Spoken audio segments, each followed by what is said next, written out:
What is permissible deception? Hi, this is Larry K with shadowanyone.com.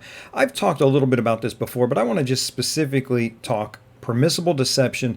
We use it a lot as private investigators and process servers, and it's the idea that you're going to deceive somebody in a way that is allowed or authorized. And by that, specifically, in our world, we're talking about authorized by law. It's legal to do that.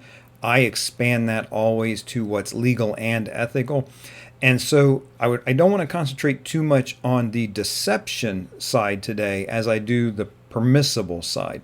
So I've discussed the deception side before. I have a post over at shadowanyone.com titled should you ever bluff as a private investigator? And I talk about some of the ethical considerations of lying. I will also put information about the ethical considerations of lying down in the description of this video. My thoughts specifically, though, deception is ethically allowed and frequently legally allowed, but not always in either category.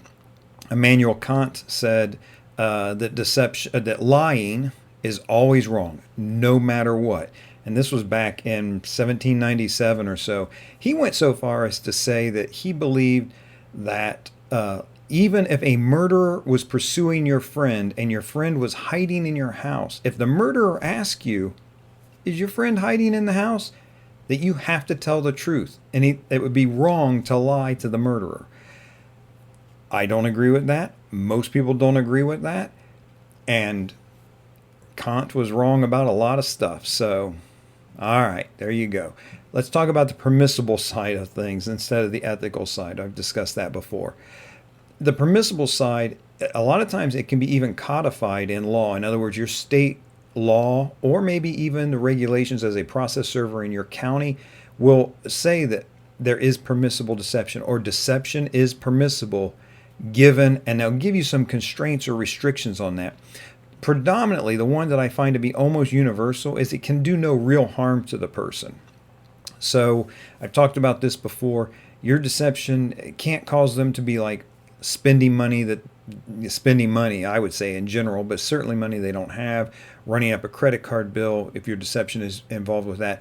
Even taking a day off work, I think, is an undue burden and harmful, a real harm to a person. So your deception cannot do any real harm to the person. Furthermore, on the law enforcement side, and I am not just going to be discussing legal stuff here, but your deception can't entice an innocent person who has no predisposition to a crime into doing a crime. Now that doesn't apply to us private investigators and process servers most of the time, right? We're using permissible deception to serve process or gain information. A classic example would be deadbeat dad hasn't paid his child support in 10 years, won't show up to court. There's a warrant out for his arrest. All right, can I use deception to trick that deadbeat dad into taking his court papers so the mother who's due 10 years of back child support and the kid can get a little bit of justice? Yes, I am authorized to use deception. It is permissible in that circumstance in my area under what I've just described, depending on the deception. There are deceptions that are flatly, blatantly illegal, aside from fitting into those general categories I talked about. For example, same exact case, I cannot, you cannot, none of us can use a pretext or deception on the bank, start calling different banks in town, posing as that deadbeat dad to try to trick them into telling us whether or not there's an account there in his name or how much money it is or what account number is, any information at all. Any pretexting in financial institutions in the United States is not permissible. It is illegal, blatantly illegal.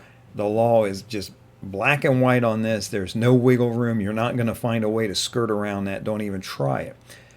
Sometimes deception is legal. Sometimes it's not. No one online is going to be able to tell you what's legal or illegal in your particular area for your particular time. You have to research that yourself. But permissible deception is allowed in our line of work many, many times, and it can be a very useful tool for you. If you have any questions, comments, concerns, let me know. Again, this is Larry K with shadowanyone.com. Remember, do the right thing, even if it's the hard thing.